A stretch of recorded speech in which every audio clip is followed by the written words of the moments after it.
Hi மக்களே, welcome back to YouTube channel. Yes, நம்மளுடைய மகாநதியுடைய படப்பிடிப்பு வந்து முடிஞ்சிருக்கு. இப்போமே தெரியும் 1 to 15 தான் வந்து அவங்களுக்கு ஷூட்டு.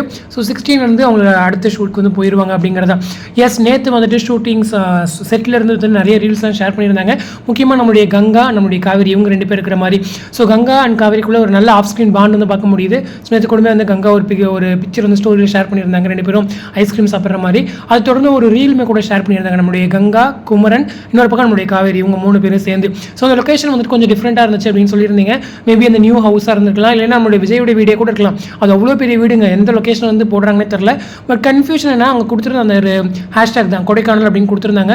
ஸோ கொடைக்கானல் போயிருந்தாங்களா அப்படின்ற ஒரு கேள்வி உங்களுக்கு இருந்துச்சு அப்படின்னா எனக்கு தெரிஞ்சு போகலன்னு நினைக்கிறேன். ஏன்னா அவங்க கங்கா இருக்காங்க இல்லையா, அவங்க இன்றைக்கி வேறு ஒரு சீரியலுக்காக சென்னையில் தான் ஷூட்டில் இருக்காங்க.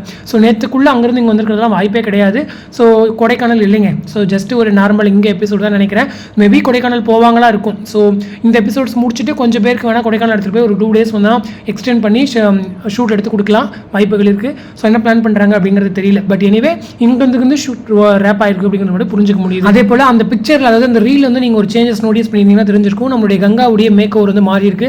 இதுக்கு முன்னாடி வந்து ஒரே ஒரு ஒத்த ஜடை மட்டும் போட்டுட்டு இருப்பாங்க, இப்போ வந்து ஒரு ஃப்ரீ ஹேர் மாதிரி.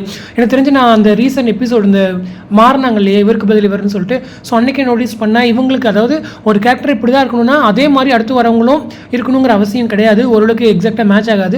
ஸோ உங்களுக்கு இந்த மாதிரி இருந்தாங்களே நல்லாயிருக்கும் அப்படின்னு சொல்லி ஃபீல் பண்ணேன். பட் அவங்களே வந்து சேஞ்ச் ஓவர் கொண்டு வந்திருக்காங்க. ஹோப் இதுக்கப்புறம் இவங்களுடைய கேரக்டர் இப்படி தான் மாறும் அப்படின்ற மாதிரி கொஞ்சம் அண்டர்ஸ்டாண்ட் பண்ணிக்க முடியுது. ஸோ குமரனும் இருக்காரு, நம்முடைய இவங்க கங்காவும் இருக்காங்க, காவேரியுமே அந்த கோவில் புடவையில் இருக்காங்க. ஸோ கண்டிப்பாக எதுவும் ஒரு பெரிய சம்பவம் இருக்குங்கிறத மட்டும் புரிஞ்சுக்க முடியுது. ஸோ எதுவும் பெரிய பழி வந்து இவங்க நம்முடைய காவேரி மேலே விழாமல் இருந்தால் சரி. ஏன்னா இதுக்கு முன்னாடி கங்கா எப்பயுமே வந்துட்டு ஒரு மிஸ் அண்டர்ஸ்டாண்ட் பண்ணிடுவாங்க. ஸோ அதுக்கப்புறம் தான் தப்பை உணர்வாங்க. ஸோ இந்த டைம் வந்து ஒரு மிஸ் அண்டர்ஸ்டாண்ட் பண்ணி அதுக்கப்புறம் ட்ரூத் வேணும்னா ஆடியன்ஸ் ஓரளவுக்கு ஃபெட்டப் ஆயிருப்பாங்க.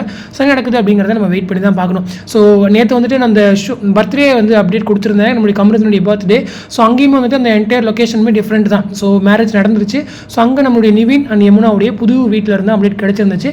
ஸோ மேபி அந்த வீடாக கூட இது இருக்கலாம் அப்படிங்கிறதான். ஸோ ஒரு பக்கம் மேரேஜ் முடிஞ்சிருக்கு, இன்னொரு பக்கம் உங்கள் சம்பவங்கள் இருக்குது. ஸோ என்ன நடக்குது அப்படிங்கிறத வெயிட் பண்ணி தான் பார்க்கணும். So stay tune. ஸோ இந்த அப்டேட் பற்றினா உங்களோட கமெண்ட் செக்ஷன் சொல்லுங்கள். அடுத்து இன்ட்ரெஸ்ட் பண்ணுறேன். தேங்க்ஸ் ஃபார் வாட்சிங் அண்ட் பை.